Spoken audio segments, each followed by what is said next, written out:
Se cuenta que Frederick Douglass, el gran orador en favor de la causa de los negros, que en cierta ocasión en que las cosas parecían andar mal para los de su raza, pronunció un discurso bastante pesimista y triste. Él dijo: tenemos todo en nuestra contra. Tenemos en contra al hombre blanco, tenemos en contra a los gobiernos, tenemos en contra al espíritu de nuestra época. No veo esperanza alguna para la raza negra. Estoy agobiado por la tristeza. Y justo cuando él termina su discurso, se levanta una anciana que estaba en el auditorio y le preguntó: Frederick, ¿ha muerto Dios?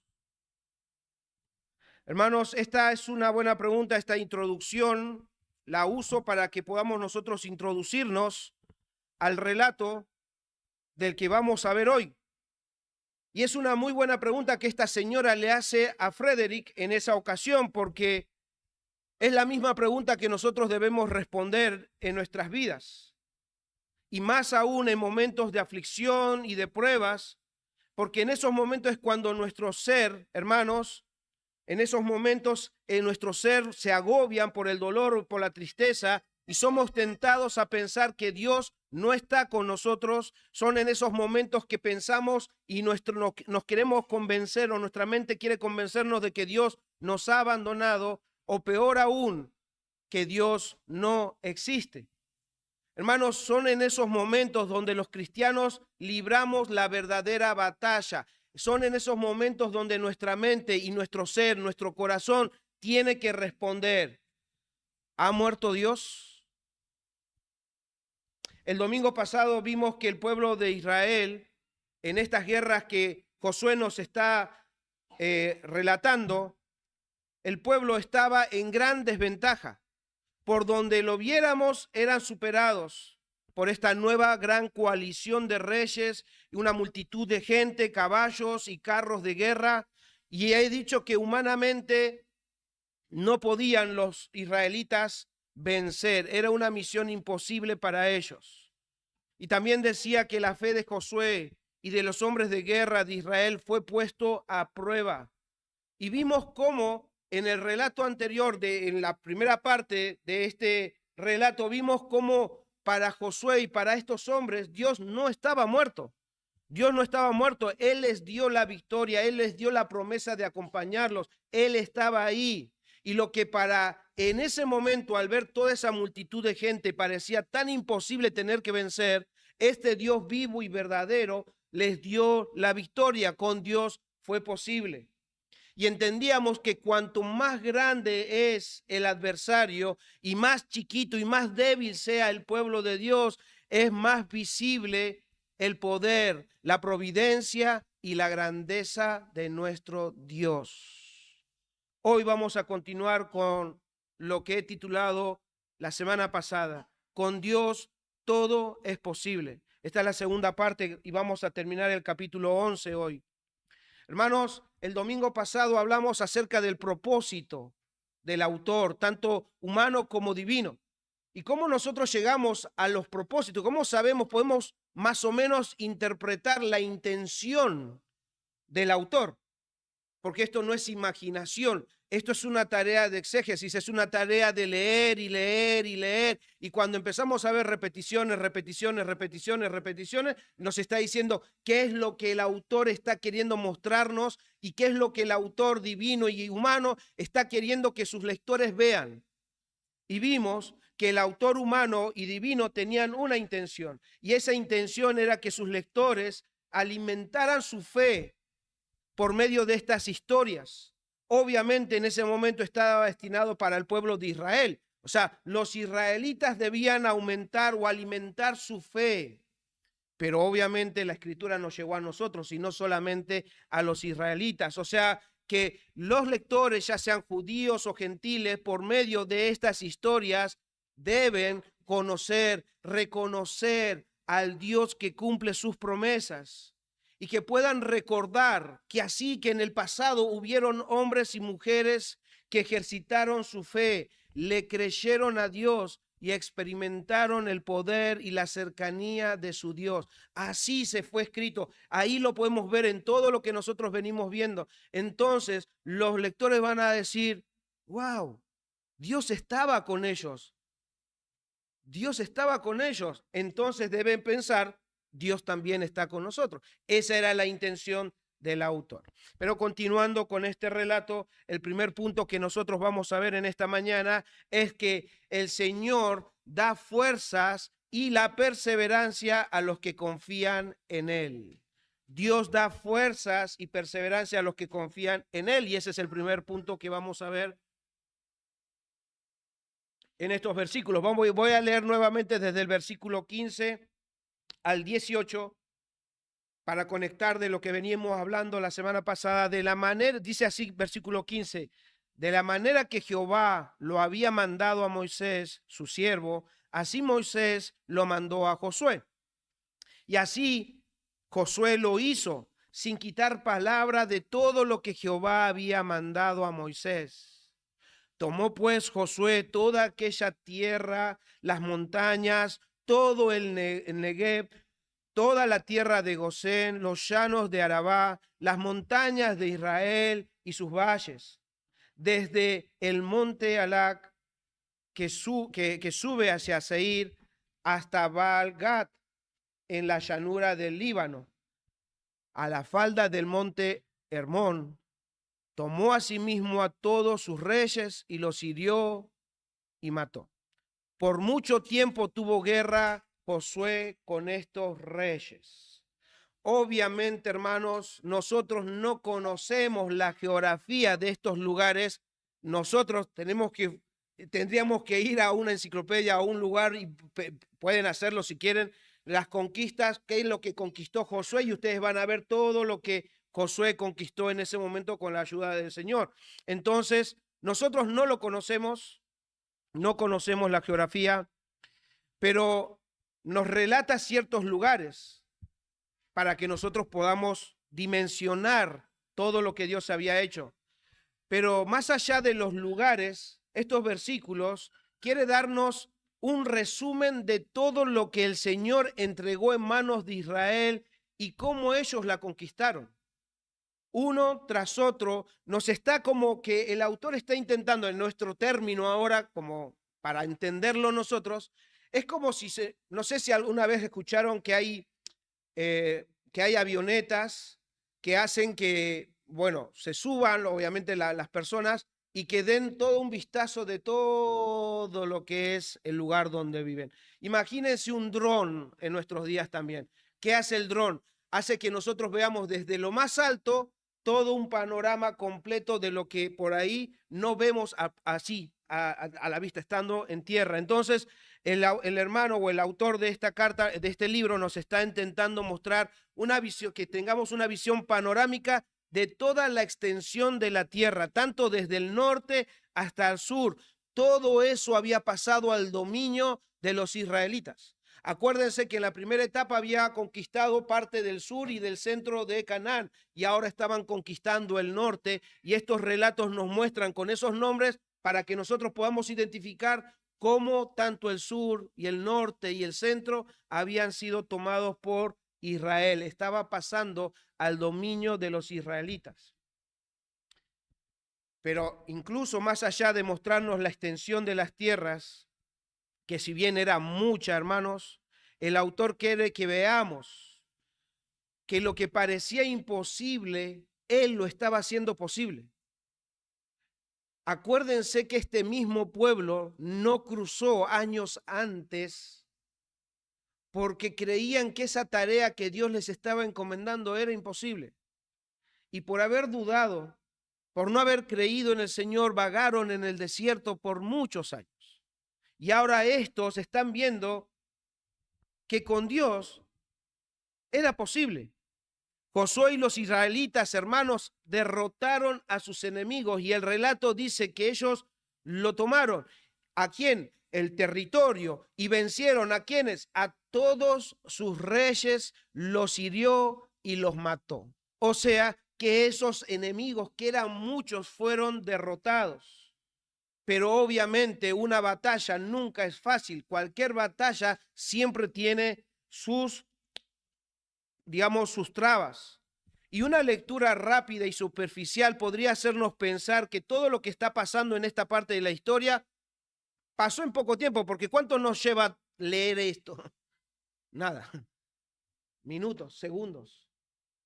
Y nosotros, mira cómo pasaron de vencer acá y fue rapidísimo. Pero eso es una lectura por ahí descuidada, una lectura rápida y superficial. Pero el relato, hermanos, nos dice, debemos aprender a ver esos detalles, porque como bien no nos cuenta con lujo de detalles, tiempos, años, periodos, debemos ver estas cosas que nos muestran ahí. Por ejemplo, ¿qué dice en el versículo? En el versículo estaba, esperen porque cambié acá.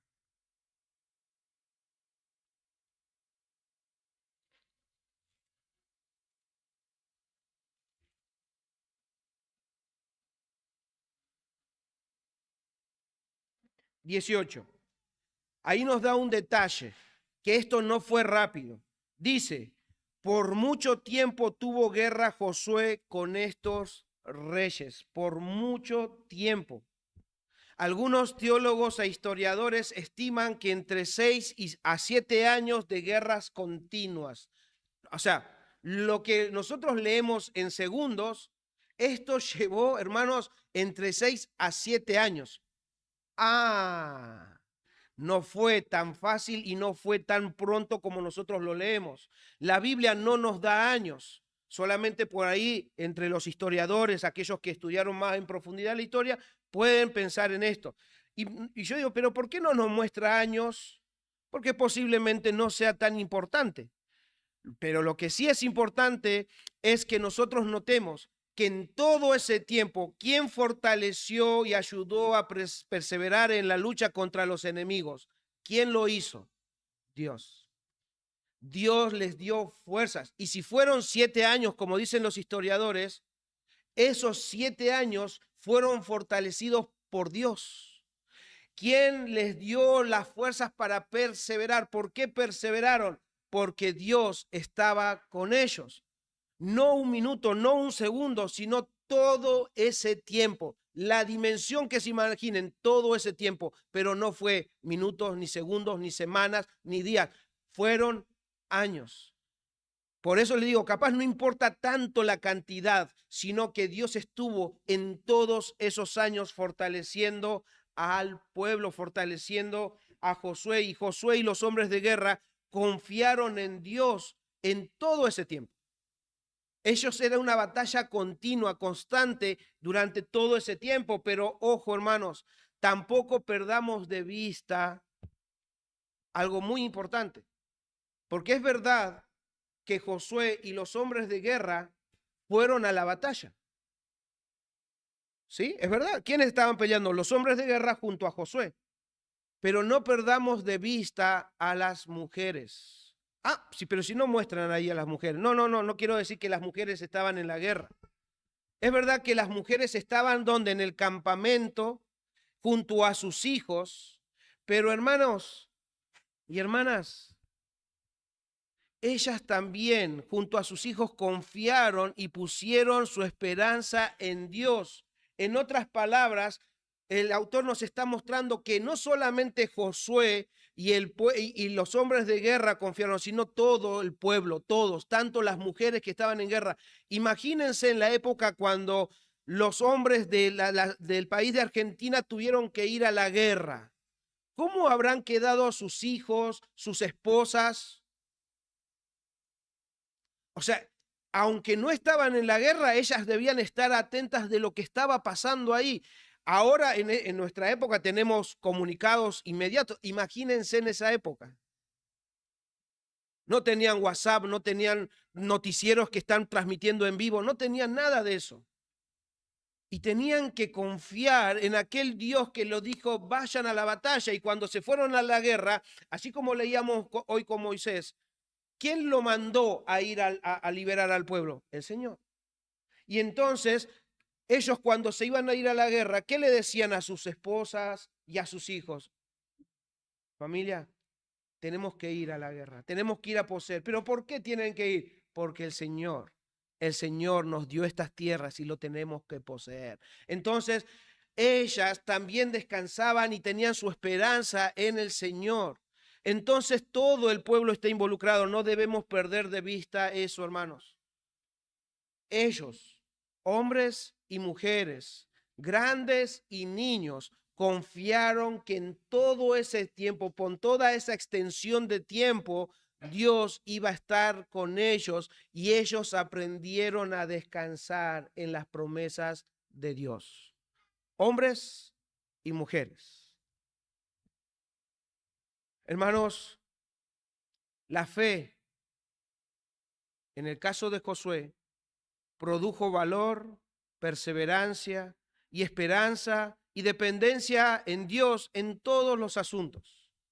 Y como dije, Josué como el representante, pero y así todo el pueblo aprendió todas estas cosas.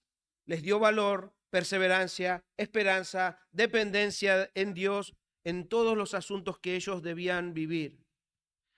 Pero ¿qué de nosotros? Si el pueblo en el pasado, hermanos, si el pueblo en este tiempo, en esta historia, fue ejercitando su fe, así como lo leímos en Josué, también nosotros tenemos todo un relato, no solamente de Josué, sino de todos los hombres y las mujeres que ejercitaron su fe. Y yo les aseguro que si ustedes leen detalladamente el libro de Hebreos capítulo 11, ustedes van a ver el detalle de hombres y mujeres que ejercitaron su fe. Y yo les aseguro que ninguno de ellos estuvo veraneando en un lugar esperando que el Señor cumpla sus promesas. Ellos combatieron por su fe. Ellos vivieron lo que debían vivir para ejercitar su fe. Lean en sus casas Hebreos 11 y ustedes van a ver que ahí no solamente hay hombres, sino hay mujeres también. Hombres y mujeres de fe. Fe en Dios que fueron ejercitados en el pasado por distintas circunstancias, distintas situaciones que a nosotros posiblemente digo, uy, ¿cómo habrán vivido esto? Pero lo vivieron confiando en el Señor. Ellos aprendieron. Y si ellos lo hicieron, hermanos, también nosotros en este presente debemos hacerlo. Porque si ellos entendieron y vieron, como Josué, que Dios no estaba muerto, así también los cristianos que nosotros tenemos en el Nuevo Testamento experimentaron lo mismo. Y esta mujer le preguntó en una situación más actual, le preguntó a alguien que vio las dificultades que se estaba presentando en el camino. ¿Acaso Dios está muerto? Hermanos, nosotros debemos experimentar en nuestras vidas que Dios está vivo, porque Él lo está. Nuestro Señor es eterno, hermanos. Él es eterno y llama a la iglesia, así como llamó al pueblo de Israel, así como llamó al pueblo en el Nuevo Testamento. Él llama a nuestra iglesia, llama a la iglesia a confiar en Él y a mantenernos firmes y perseverar. ¿Cuándo? ¿Cuánto? Un ratito, una semana, de domingo a domingo. Es hasta que Él venga, hasta el fin. Debemos perseverar hasta el fin en la fe que hemos recibido de Dios, pero en todo tiempo. En todo tiempo. Vamos a ser ejercitados. Vamos a ejercitarnos y el Señor va a poner circunstancias, diferentes situaciones para que nosotros podamos experimentar las mismas cosas que experimentaron en el pasado. Josué vio el poder de Dios. Los cristianos vieron el poder de Dios. Hoy el hermano Bruno nos daba cómo Moisés, cómo Josué, cómo Pablo experimentaron todas estas cosas y su confianza en Dios. Cuando ellos oraban a Dios, eso quiere decir que ellos no dependían de sí mismos, sino que de Dios que está ahí con ellos. Ellos oraban a Dios, ellos confiaban en Dios, ellos acudían a Dios porque entendían que ellos no lo podían hacer. ¿Se entiende? Ellos acudían a Dios y experimentaron la poderosa mano de Dios. Lo mismo dice Pedro en su primera carta. Pedro, en capítulo 5, voy a leer en la Biblia de las Américas. Pedro, ¿qué les dice a los hermanos, a los creyentes? Y lo que le dice Pedro a los creyentes es también para nosotros, hermanos. que la única forma de nosotros experimentar el poder de Dios, así como lo experimentó, es que estemos en desventaja. Es que entendamos que nuestro rival es poderoso. Y no hacernos los valientes, es reconocer que nosotros no podemos.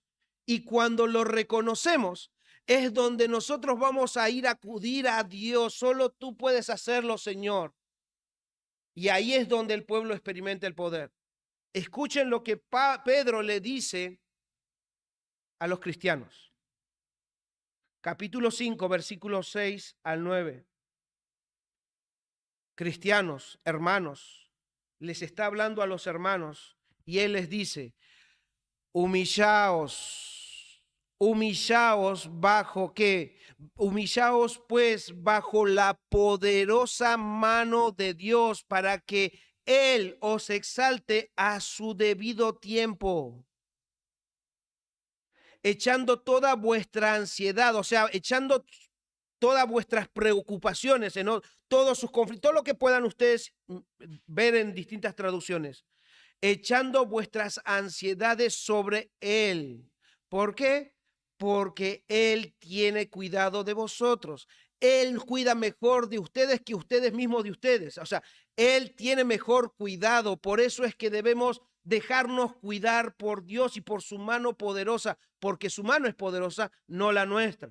Versículo 8. Sed de espíritu sobrio. Estad alertas.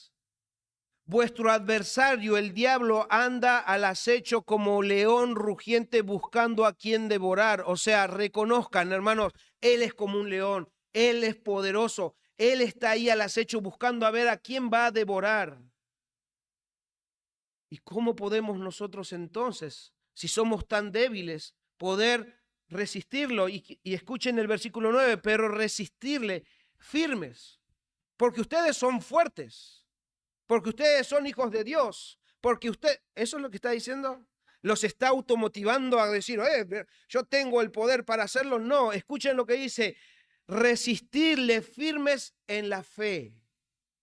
En la fe, o sea que el adversario incluso va a hacer que nosotros ejercitemos nuestra fe, firmes en la fe, sabiendo que las mismas experiencias que de sufrimiento se van cumpliendo en vuestros hermanos en todo el mundo. No es conmigo solo, no, es con todos. O sea, la lucha no es personal, no es con vos, hermano o hermana, no es con vos, es con todos los cristianos a través de toda la historia, a través de todo el mundo, porque todos los que dicen ser cristianos y todos los que han nacido de nuevo van a ejercitar su fe, y muchas veces van a ser por medio de las pruebas, de las dificultades, porque también en esos momentos son donde nosotros nos creemos valientes. No, yo tengo que salir de esta. No, de una u otra manera yo tengo que salir de esta. ¿Y qué nos dice Pedro? No es con vos, vos no vas a salir de esta. Humillate, rendite. Reconoce que no lo podés hacer. Eso es humillarse. Eso es ser pobre, decir, no lo puedo hacer. Señor, te necesito. Eso es lo que está diciendo. Y entonces ahí, cuando se humillen, entonces van a estar ejercitando su fe. Y lo que ustedes parecía que no podían resistir, lo van a poder resistir. Y que ustedes pensaban que no podían vencer al diablo, lo van a vencer, pero no por ustedes, porque su fe está puesta en Cristo. Es en Cristo, hermanos. Es en Cristo. Hermanos, todos los días, de una u otra forma, nuestra fe es probada. En cualquier circunstancia, hermano o hermana, está siendo desafiado por el enemigo. Pero como escuchaste, la única forma de vencer es con nuestro Dios al lado, es con nuestro Dios.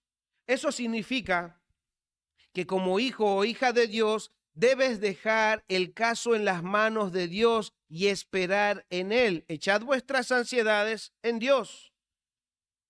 Pero hermanos, no de forma resignada, sino con la certeza de que la voluntad de Dios es buena y necesaria para nuestras vidas. Cuando vos leas, deja tus cargas al Señor, bueno, dale, que Él lo haga.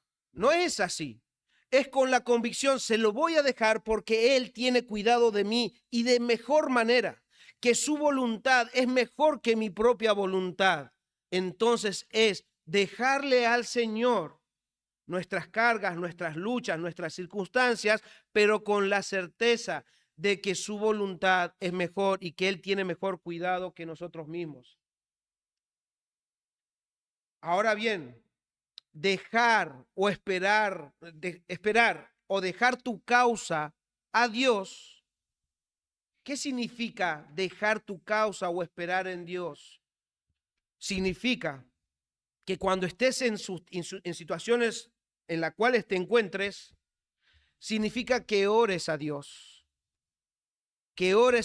conforme a su palabra, conforme a su voluntad, que ores, que te rindas a Él. Eso es humillarse a Dios. Estoy en esta circunstancia, cualquiera que sea, porque a veces uno piensa solamente que cuando está en momentos malos tiene que orar a Dios. No, saben que deben cuidar su corazón hasta cuando estén prosperando, porque cuando viene prosperidad y parece que no hay ningún problema, también eres tentado a confiar y enorgullecerte de vos mismo. Hasta en esos momentos tenés que decirle, Señor, ayúdame porque estoy pasando aflicciones, porque estoy pasando tribulaciones, estoy pasando angustias, estoy pasando pruebas y no puedo superarlo, Señor, ayúdame. Pero ¿qué pasa con el que parece que está todo bien, está prosperando, está con trabajo, está con salud? Señor, ayúdame a depender porque todo esto viene de ti, Señor. Señor, haz que mi corazón no se enorgullezca, que no piense que esto lo estoy consiguiendo yo, sino que viene de ti, Señor. Es orar a Dios, eso es dejar tu causa a Dios. Y si tenés que actuar en alguna de estas cosas, dejar o depender de Dios, es hacerlo a la manera de Dios. Porque uno puede decir, bueno, pero no puedo estar orando y orando nada más. No, es verdad, tenés que orar. Josué oró, pero fue a la batalla. No se quedó orando a ver si sus enemigos todos morían y iban, listo, ya tenemos la victoria. No, ellos oraron, Josué oraba a Dios, pero iba a la batalla. Entonces, si vas a orar a Dios con certeza, con confianza de que el Señor va a darte la victoria, pero vas a tener que pelear, vas a tener que ir, pero no lo hagas en tus fuerzas, no lo hagas a tu manera, lo tenés que hacer guiado por la palabra de Dios. Entonces, ahí estás dejando tu causa a Dios. Señor, he orado para que tú me ayudes. Ahora, cuando lo voy a hacer, Señor, dame valor para poder hacerlo a tu manera, conforme a lo que está escrito en tu palabra. Eso es confiar en Dios y en sus formas y no en las nuestras. Eso es dejar tu causa en el Señor. Pero en este caso no sé cómo actuar, no sé qué palabra aplica a mi vida en esta circunstancia. Para eso tenés tus hermanos, para eso tenés la iglesia, que pueden ayudarte a recordar palabras que el Señor ha puesto en su palabra para nosotros ser animados y llevados a practicar su palabra. El pueblo de Israel caminó, pero conforme hemos leído el capítulo 15, que decía que todo lo que Josué hizo es lo que el Señor le había mandado hacer. Entonces Josué oraba, pero también actuaba. ¿Pero cómo? Conforme a la voluntad de Dios. Eso es depender, eso es descansar, eso es esperar en el Señor. Orar y si hay que actuar, pero a la manera de Dios. Eso quiere decir que lo que hagas, lo hagas diciendo, porque el Señor dice en su palabra que yo tengo que actuar en este asunto que me está pasando, debo actuar así. Y confío que su forma es mejor que la mía, que su voluntad es mejor que la mía. Entonces me someto a su voluntad y vivo para glorificar el nombre de mi Dios. Bien.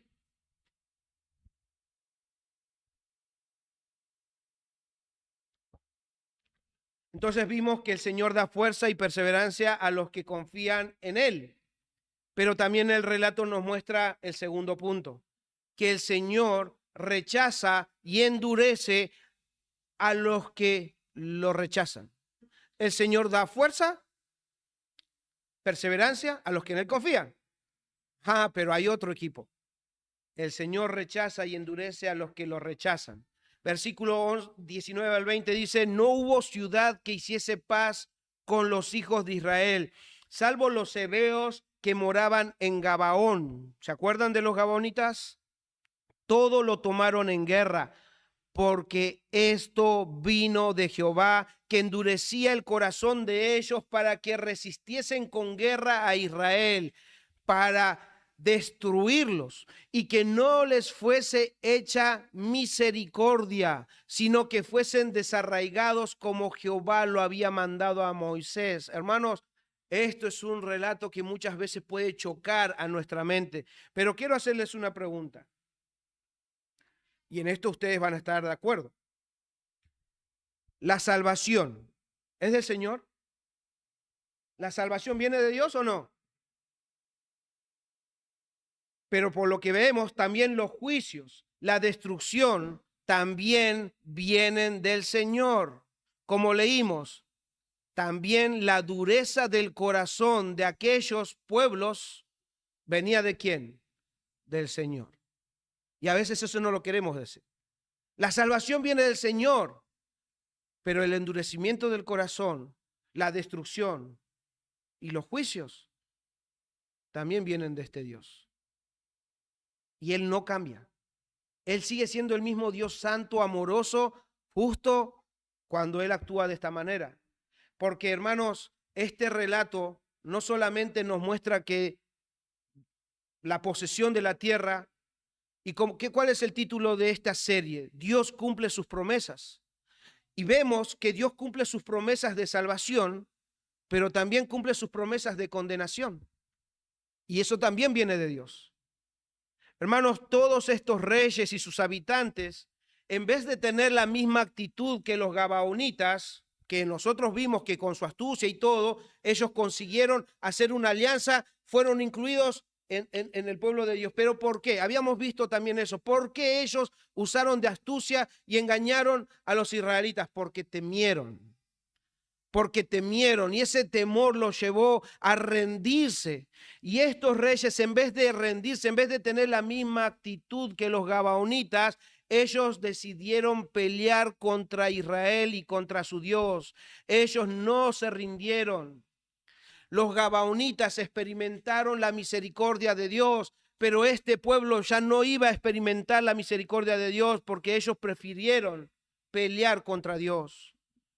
Esta es una muestra clara, hermanos, que el orgullo y el pecado de estas naciones, de estos habitantes y de sus reyes, fue en aumento desde que Dios había hablado a Abraham. Acuérdense que Abraham le dijo, cuando el pecado de este pueblo llega al colmo, ahí es donde se iba a ejercer el juicio y el pueblo de Israel iba a ir.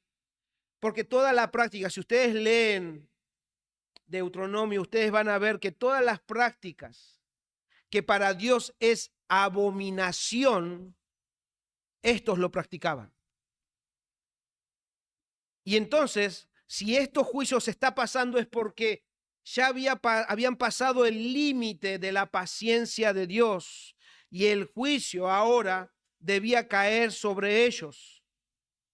Y ese juicio no es solamente la destrucción de estas naciones, sino que incluso el endurecimiento de parte de Dios es parte del juicio de Dios, porque Dios cerró toda posibilidad. Eso ya es el inicio del juicio. Endureció su corazón, de tal forma que dice que ya no experimenten la misericordia de Dios. ¿Quién los endureció? El Dios misericordioso. ¿Cómo puede ser eso? Que el Dios misericordioso diga, no hay más misericordia. Porque estos hombres eran perversos. Ellos estaban en contra de Dios y debían experimentar el juicio. Y ese juicio no solamente Josué lo está llevando a cabo, pero este juicio ya el Señor lo había adelantado cuando se lo dijo a Moisés. Por eso cita a Moisés y está citando Deuteronomio capítulo 9, versículo 5. Lo voy a leer en palabra de Dios para todos. Y dice, a Moisés le dijo esto, tú vas a ocupar su tierra, hablando de estas naciones, no porque seas muy bueno y honesto, sino porque estas naciones son perversas y para cumplir la promesa que el Señor les hizo a tus antepasados, Abraham, Isaac y Jacob. El Señor iba a cumplir su promesa de darles esa tierra prometida, pero también iba a cumplir su promesa de desarraigar a esos pueblos perversos que vivían en contra de Dios.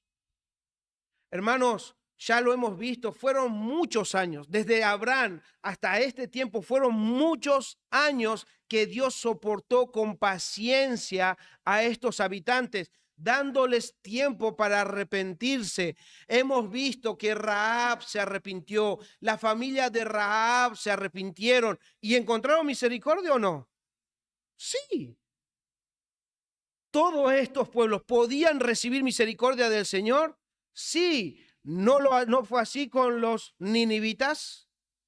¿Podían ellos seguir viviendo? Sí, si se arrepentían, si se rendían al Señor, pero por cuanto no se querían rendir, el Señor cerró toda posibilidad y endureció sus corazones.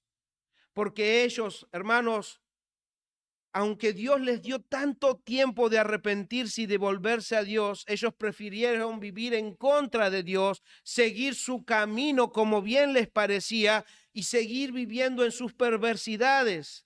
Y como entonces debemos entender que cuando vemos relatos de muertes y de posesiones, de tierras y todo eso, y estamos viendo los juicios de Dios, y debemos entender, hermanos, con todo el relato bíblico, que los juicios de Dios siempre son justos y que estas muertes que están sucediendo aquí no hay ningún inocente, porque Dios no haría eso. Eran culpables y por su culpa iban a perecer. Un hermano dice al respecto, había llegado el momento definitivo en el que la paciencia y la misericordia den paso a la justicia de Dios. Hermanos, Dios es paciente, Dios es misericordioso, pero también es justo. Por eso incluso, otra vez en Palabra de Dios para Todos, voy a leer esto que leíamos en la semana con la familia. Salmos 7. Salmos 7, no voy a leerlo nada más porque Salmos está predicando el hermano, el diácono Daniel, así que él nos va a explicar mejor. Pero escuchen lo que dice Salmos 7, versículo 11 al 13, hablando de Dios y de sus juicios. Él es juez justo. Siempre condena a los perversos. Sí, si el perverso no se arrepiente de su maldad, Dios afilará su espada, tensará y tendrá listo su arco. Dios les envía el castigo que merecen. Siempre envía su castigo a los perversos. Él no mata a quienes, a los inocentes. Él va en contra de los perversos, en contra de aquellos que viven en contra de Dios. Oh, amigo, amiga, si estás sin Cristo en esta mañana, debes atender a esto.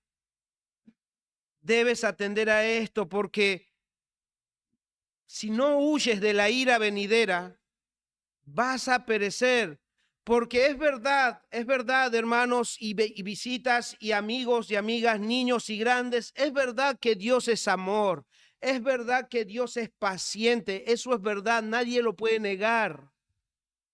Es verdad que Dios es tardo para la ira y grande misericordia, es verdad.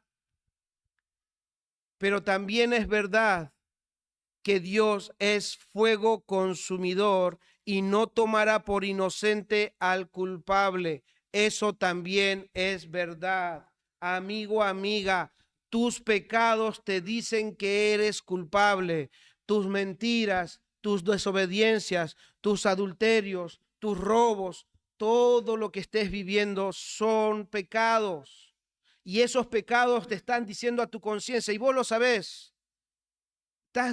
Vos sabés que eres culpable. Y entonces, si no te rindes como lo hicieron los gabaonitas, solo estás endureciendo tu corazón más y más en contra de Dios. Y te preguntarás, entonces, ¿por qué todavía sigo vivo o sigo viva? Si estoy pecando, pecando, pecando, y la paga de pecado es muerte. Entonces, ¿por qué sigo vivo o viva si yo estoy viviendo en contra de Dios? Es porque Dios es paciente con vos, amigo. Es paciente, como lo fue con los habitantes de esta historia que estamos leyendo. Él es paciente, Él está siendo paciente. Pero amiga, amigo, vos te estás leyendo que Dios fue paciente, pero la justicia llegó, y así va a llegar la justicia también a tu vida. La justicia llegó a los habitantes de Canaán, a estos perversos que vivían en contra de Dios. Y vos no sabés cuál es el límite. Entonces, no rechaces a Dios, porque puede llegar el día que Dios te endurezca a vos por rechazarlo, por no querer rendirte, y vas a ser destruido, no solamente con la muerte, sino vas a ser destruido y enviado al infierno.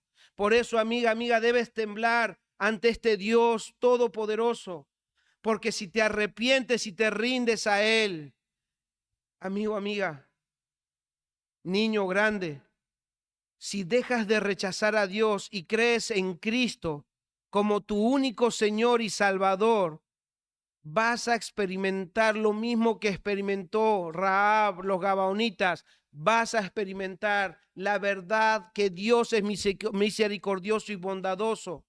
Vas a experimentar lo que Dios mismo ha afirmado, que Dios resiste a los soberbios y da gracia a los humildes. Eso es humillarse ante Dios. Si vos te humillás, te rendís ante Él, vas a experimentar su misericordia y su bondad.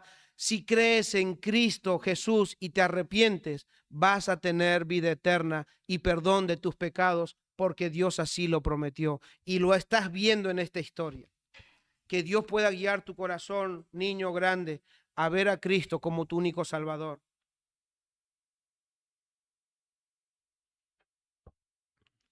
Lo tercero que vamos a ver en esta mañana es que el Señor cumple y hace posible lo imposible.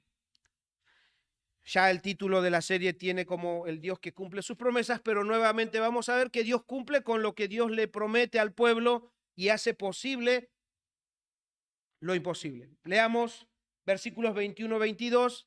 Dice: también en aquel tiempo vino Josué y destruyó a los anaseos de los montes de Hebrón, de Debir, de Anab, de todos los montes de Judá y de todos los montes de Israel. Josué los destruyó a ellos y a sus ciudades. Ninguno de los anaseos quedó en la tierra de los hijos de Israel, solamente quedaron en Gaza, en Gad y en Asdod. Hermanos, yo dije algo e insisto que la intención del autor humano y divino era que sus lectores sean animados y que su fe pueda crecer y que puedan crecer también en obediencia a Dios al ver que todo lo que Dios hace para con los hombres lo hace posible para ellos. Y hermanos, por alguna razón, por alguna buena razón, el autor nos muestra un episodio aparte para contarnos estas victorias particular. Y no los incluye en los anteriores. Él podría haber hecho a todos ellos. Pero él da estos versículos como que aparte para que nosotros veamos algo. Obviamente, nuevamente puedo decir que los lectores judíos lo entendían bien. Ellos sabían lo que está diciendo acá Josué, porque sabían quiénes eran los anaseos de este relato. Nosotros debemos un poquito más escarbar, nosotros debemos estar un poquito más atentos y esforzarnos en entender, porque aquellos que no han leído la Biblia completa y leen esta parte dicen: ¿y quiénes son los anaseos? ¿Por qué él está queriendo mostrar aparte a los anaseos? Por eso, hermanos, debemos estar atentos. Los anaseos no eran como nosotros. ¿Y por qué él está queriendo mostrar algo? ¿Por qué está haciendo esta parte? Los israelitas lo entendían, por eso les digo, ellos lo entendían y ellos, wow, decían: mirá, hasta los anaseos los vencieron con la ayuda de Dios. Ellos sabían, hermanos, Los israelitas sabían de los anaseos por el reporte de los 10 espías entre los 12 que Moisés había enviado previamente muchos años anteriores. Y para estos 10 espías, estos anaseos, era algo imposible de vencerlos. ¿Por qué era imposible vencer a los anaseos? Números, capítulo 13, versículos 31 al 33, no lo busquen porque no lo voy a leer detalladamente. Voy a darles un resumen de lo que dice ahí. Después, si quieren, léanlo en sus casas. Pero el reporte de estos 10 espías cuando vieron a los anaseos fue esta. Por eso digo que era una misión imposible para ellos. Ellos dijeron, no podemos subir contra ese pueblo porque es más fuerte que nosotros. Toda la gente que vimos en ella son hombres de gran estatura. Vimos allí también a los gigantes. Los hijos de Anac son parte de la raza de los gigantes, Anac, anaseos, descendientes de Anac. Nosotros, dicen estos espías, nosotros éramos como langostas ante sus ojos. Imagínense la langosta o imagínense cucarachas. Ustedes ante una cucaracha, bueno, yo viví en Buenos Aires. En Buenos Aires hay cucarachas así, hay así, y por ahí hay así. Y uno puede decir, ¿tan grande? Sí, pero ¿saben qué? Vos podés hacer esto. Y ya está. O sea, él dice, nosotros éramos como esas cucarachas ante ellos. O sea, ellos podían hacer así y no había posibilidad que nosotros le ganemos. Después de ese tiempo, de ese reporte, ¿saben lo que se decía? ¿Quién puede hacer frente a los descendientes del gigante Anac? ¿Quién puede hacer eso? Eso es lo que se decía después de esos reportes. Pero hermanos, nosotros hemos leído ya en estos 11 capítulos una y otra vez que es Jehová, Dios de Israel, que combatía por ellos. Es que Jehová entregaba en las manos de Josué y de los israelitas a sus enemigos, y no fue diferente con los anaseos. Hermanos, es verdad que estos hombres eran gigantes en comparación de los israelitas, pero no conocían al Dios que es inmensamente más poderoso y grande que cualquiera de ellos.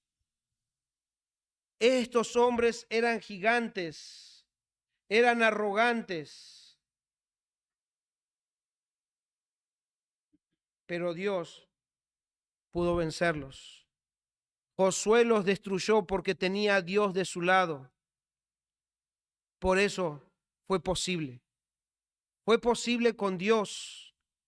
Hermanos, sigamos leyendo el versículo 23. Dice, tomó pues Josué toda la tierra conforme a todo lo que Jehová había dicho a Moisés. ¿Ves? Con Dios es posible, pero también cumple sus promesas y dice que él conforme a todo lo que Jehová había dicho, Josué tomó la tierra y la entregó Josué a los israelitas por herencia, conforme a su distribución según sus tribus, y la tierra descansó de la guerra.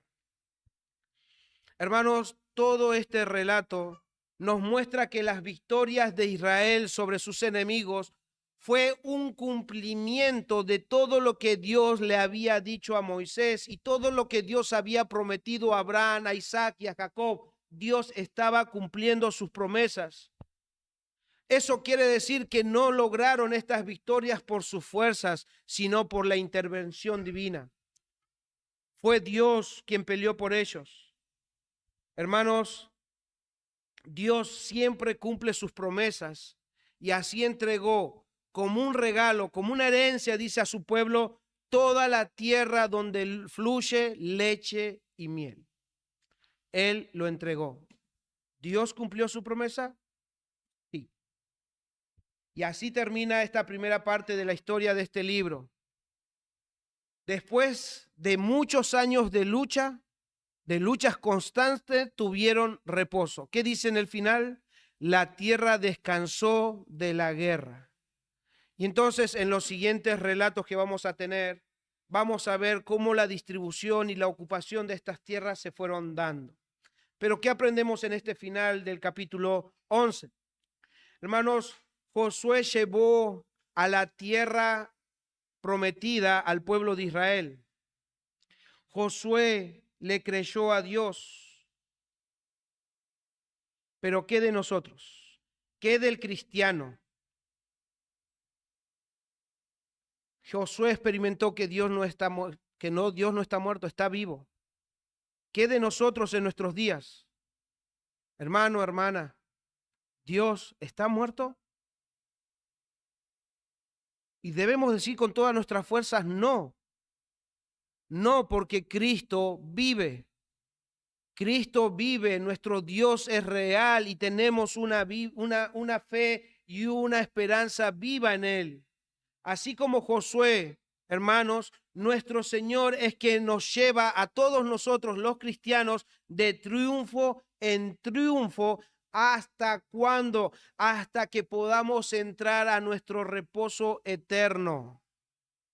Eso que nosotros estamos viendo en la historia, por fin descansaron de la guerra, pero era pasajera. Pero lo que nosotros estamos yendo, a donde nosotros estamos yendo, a donde nuestro Señor nos está llevando, es un reposo eterno. Pero eso no quiere decir que no vayas a librar luchas mientras estés en este mundo. Vas a librar batallas. Satanás, como hemos leído con Pedro, Satanás va a venir a buscar devorarte. El mundo va a venir en contra tuya. Tu carne va a sentir la oposición que hay todavía hacia nuestro Dios. Hermano, hermana, vas a luchar constantemente con tus pensamientos y en muchas circunstancias todo lo que estés viviendo va a parecer como si fueran los descendientes de Anac. ¿Cómo voy a poder pasar esto? Es muy grande mi problema, es muy grande mi situación, es muy grande esto. Tu sentir va a ser igual cuando sintieron los espías decir, wow, ¿quién puede librarme de todo esto? Ese va a ser tu sentir. Tus pensamientos van a pensar que no podés pasarlo, que no vas a poder superarlo. Pero hermano, hermana, vos leíste conmigo, los gigantes fueron vencidos. Ánimo. Los gigantes fueron vencidos, hermano, hermana, con Dios es posible. El Señor nunca va a permitir una prueba que vos no puedas soportar. Nunca. Porque si no, dejaría de ser Dios. Él lo prometió. Hermanos, Josué y el pueblo le creyeron a Dios, hombres y mujeres le creyeron y confiando en su fidelidad avanzaron a poseer la tierra prometida como una herencia. Así también el cristiano ha de mantenerse firme en Jesús y en su palabra, luchando contra el pecado, pero con los ojos en Jesús, quien es nuestra herencia y nuestro reposo definitivo. Hermanos, en Cristo tenemos una esperanza viva. ¿Y saben qué? No hay ejércitos, por más multitud que sea. No hay caballos, no hay carros de guerra, no hay gigantes que nos puedan arrebatar esa esperanza porque está en las manos poderosas de nuestro Dios y no en la nuestra. Es una esperanza que está garantizada por Él. Entonces no hay nada que nos pueda quitar de esta esperanza viva y efectiva que tenemos. Por eso que también un hermano dice al respecto, Cristo Jesús vive siempre para interceder por su pueblo y la fe de ellos no fallará por más que se permita a Satanás atacarlos. Por tediosa, aguda y difícil que sea la guerra del creyente, su paciencia en la tribulación puede ser estimulada por el gozo de la esperanza, porque Él descansará, Él nos llevará a descansar en la Canaán de arriba. Fin de la cita. Hermanos, hay esperanza en Dios, porque Él es poderoso. Él cuida de nosotros. Él cuida de nosotros. Y otra vez en Pedro, capítulo 1, palabra de Dios habla hoy, dice de esta manera, versículo 3 en adelante. Entendiendo que Dios tiene el cuidado, entendiendo que Dios es poderoso, entendiendo que Dios nos lleva de gloria en gloria, de triunfo en triunfo, entendiendo que incluso nuestros padecimientos en este mundo van a repercutir en una gloria eterna, entendiendo que todos los padecimientos no se comparan con la gloria venidera, entendiendo todo esto, Pedro dice esto. Alabemos, primera de Pedro 1:3. Alabemos al Dios y Padre de nuestro Señor Jesucristo, que por su gran misericordia nos ha hecho nacer de nuevo por la resurrección de Jesucristo. Esto nos da una esperanza viva y hará que ustedes reciban, ¿qué? La herencia que Dios les tiene guardada en el cielo, la cual no puede destruirse, ni mancharse, ni marchitarse. Por la fe, hermanos, por la fe que ustedes tienen en Dios, Él los protege con su poder para que alcancen la salvación que tiene preparada, la cual dará a conocer en los últimos tiempos. ¿Dónde está la salvación? En nuestro Señor. Él nos garantiza, Él dice que la tiene que reservada y Él la va a manifestar en su tiempo. Entonces, hermanos, alabemos a nuestro Dios. Y por eso quiero animarte a que te hagas esta pregunta en la semana. ¿Cómo está tu fe? ¿Cómo estás viviendo tu fe a la luz de lo que estamos aprendiendo? ¿Vives como quien tiene un Dios vivo y poderoso y fiel?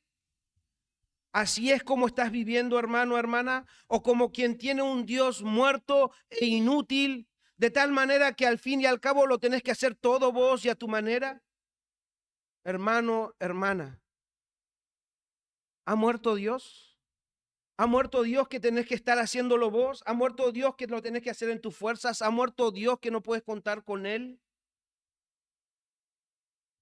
Oro, hermanos, iglesia, oro, para que el propósito del autor del libro de Josué, tanto humano como divino, se cumpla en tu vida y la mía, y seamos alimentados y seamos alentados, y que nuestra fe sea avivada al reconocer al Dios que cumple sus promesas.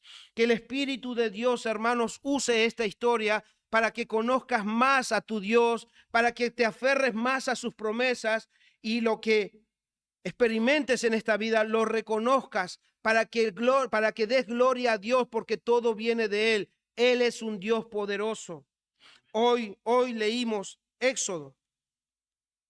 Leímos Éxodo y en el versículo 31 dice que el pueblo le creyó lo que Moisés les estaba diciendo, le creyó, y oyendo que Jehová había visitado a los hijos de Israel, ¿qué es lo que hicieron ellos? Se inclinaron y adoraron.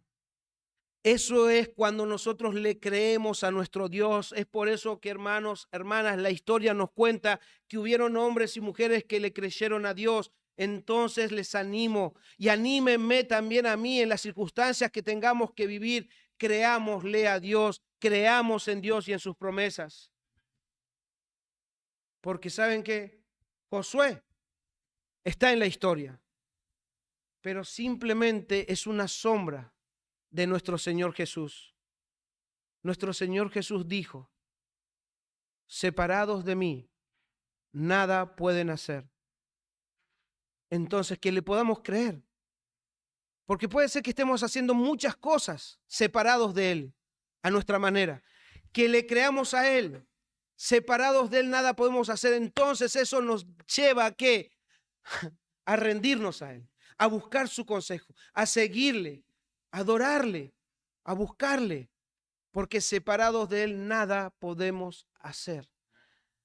Él es poderoso y en Él debemos confiar y debemos humillarnos ante la mano poderosa de nuestro Dios.